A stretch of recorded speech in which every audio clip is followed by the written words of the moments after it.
Hey friends, it's nap time, so I'm out here trying to get some stuff done, and I'm going to harvest some of this Echinacea coneflower, and I'm going to be saving it for teas and possibly making some tinctures. We'll see if I have enough for that.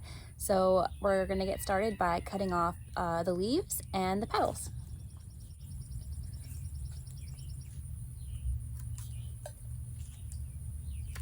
When you first start your coneflower, you want to let it go for several years before you harvest any roots. I've had this coneflower, let me think I started my garden in 2019.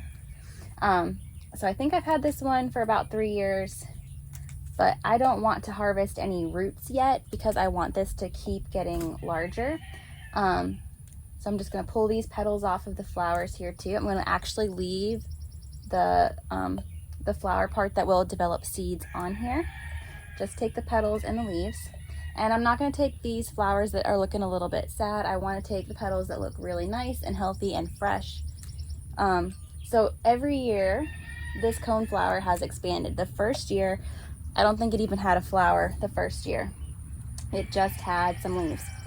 And the second year, it had one little flower, and I was so excited. This year, it's exploded.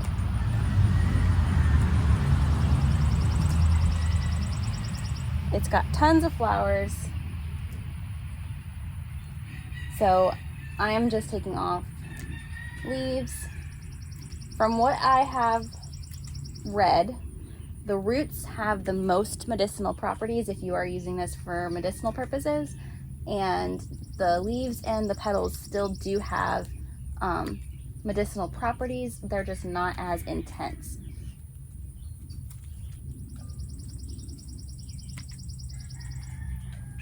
We have more flowers coming on here too.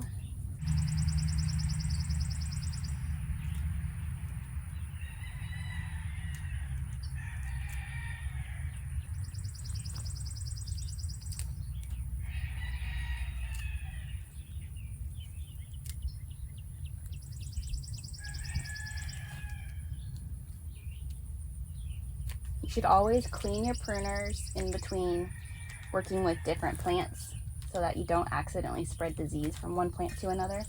I just use a little cotton ball with rubbing alcohol to clean my pruning shears in between uses.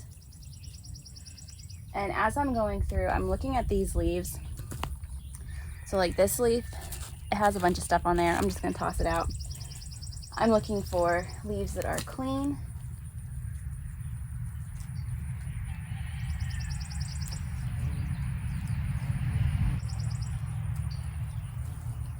Looking for petals that are fresh.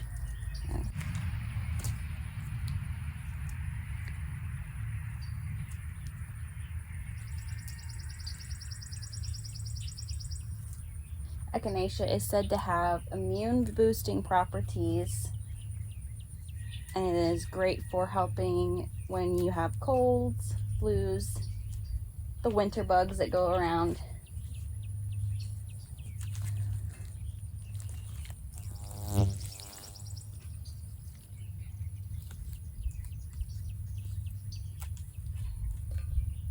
Alright, I think that's all I'm going to take for right now.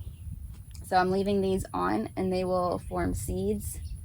I'm hoping I can spread the love with some Echinacea for some friends. So here's my bucket. We're going to go wash these off and get them ready to dry.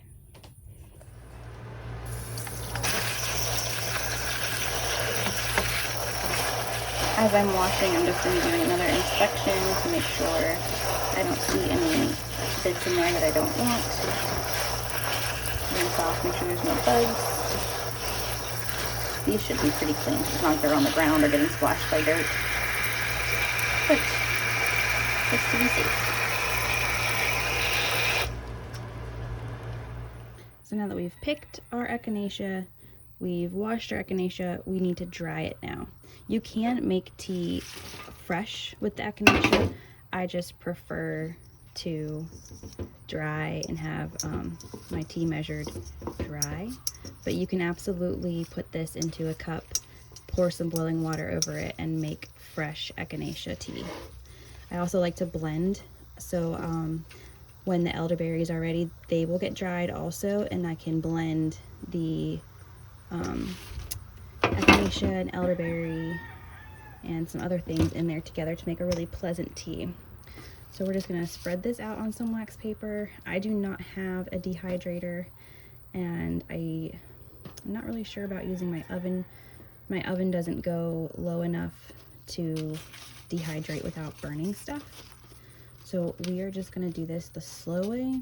We're gonna lay this out and let it dry on this wax paper. Okay. You can see it's less than 24 hours later and the petals are already shriveled up. The leaves still have some moisture in them. They're not snappy yet, crinkly. So we're gonna leave this a little bit longer, and then I'll show you the next steps. It's about 3 days later. Our leaves are nice and crunchy. So we are ready to put these away. I like to store my tea in glass. So I put these in mason jars until I'm ready to use them. Now the petals, I'm not gonna crunch the petals up because I'm happy with the size of petals for tea, and they have such beautiful color. It's gonna make the tea really pretty. The leaves, I am gonna crunch.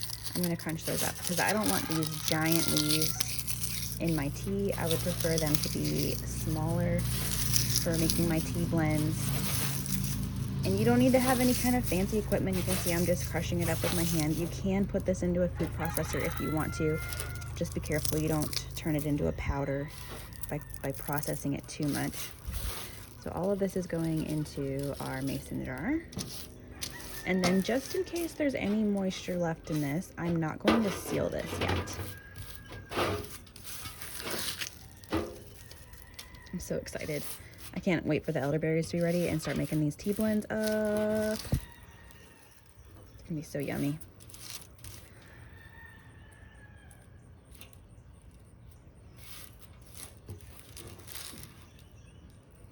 All right, I think I got it all. So because I am very cautious about moisture, I don't want this to mold. Instead of putting a lid on this, I just put a cloth, and then I rubber band it so that nothing gets in there. Let's see if I can do this with one hand. There we go. So like I said, I'm not trying to be a professional. I just do this because it's a fun outlet for me, and I ran out of space on my phone, and I like having my gardening videos. So I just use what I have, which is an iPhone, and make these videos for you. So here is our Echinacea tea. I'm so excited about this. And so when the elderberries are ready, we'll do elderberries, we'll make this a blend, and we'll make up some teas. So you can keep harvesting your coneflower, your Echinacea through the summer until the blooms are done.